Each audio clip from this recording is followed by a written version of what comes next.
Budget ಸಾಮಾನ್ಯ ಜನರ ನಿರೀಕ್ಷೆಗಳನ್ನು ಪೂರೈಸುವಲ್ಲಿ ವಿಫಲವಾಗಿದೆ. ಸಂಸದ ಜಿ. ಕುಮಾರ್ ನಾಯಕ್.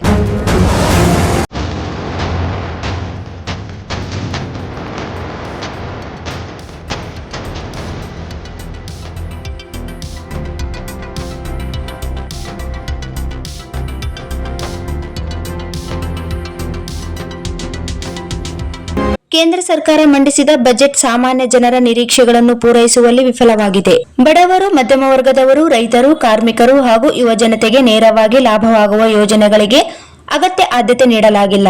ಬೆಲೆ ಏರಿಕೆ, ನಿರುದ್ಯೋಗ ಮತ್ತು ಆದಾಯ ಅಸಮಾನತೆ ಎಂಬ ಮೂಲಭೂತ ಸಮಸ್ಯೆಗಳಿಗೆ ಸ್ಪಷ್ಟ ಪರಿಹಾರಗಳಿಲ್ಲ ಎಂದು ರಾಯಚೂರು ಯಾದಗಿರಿ ಲೋಕಸಭಾ ಕ್ಷೇತ್ರದ ಸಂಸದ ಜಿ. ಕುಮಾರ್ ನಾಯಕ್ ಅವರು ಅಸಮಾಧಾನವನ್ನು ವ್ಯಕ್ತಪಡಿಸಿದರು.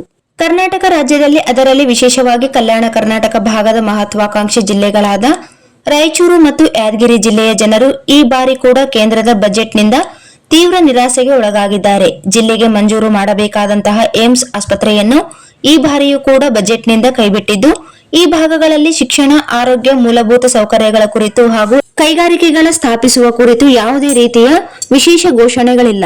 ಇದು ಕೇವಲ ಹೆಸರಿಗಷ್ಟೇ ಮಹತ್ವಾಕಾಂಕ್ಷಿ ಜಿಲ್ಲೆ ಎಂಬುದು ಈಗ ದೃಢವಾಗಿದೆ ಎಂದು ಹೇಳಿದರು. ರೈತರಿಗೆ ಕನಿಷ್ಠ ಬೆಂಬಲ ಬೆಲೆ ಕುರಿತು ಸ್ಪಷ್ಟತೆ ಇಲ್ಲ. ಯುವಕರ ಉದ್ಯೋಗ ಸೃಷ್ಟಿಗೆ ಯಾವುದೇ ದೃಢ ಯೋಜನೆ ಇಲ್ಲ. ದೇಶದ ಜನರ ಹಿತಾಸಕ್ತಿಯನ್ನು ಕಾಪಾಡುವ ಬಜೆಟ್ ಅನ್ನು ತರುವಲ್ಲಿ ಸರ್ಕಾರ ಸಂಪೂರ್ಣವಾಗಿ ವಿಫಲವಾಗಿದೆ.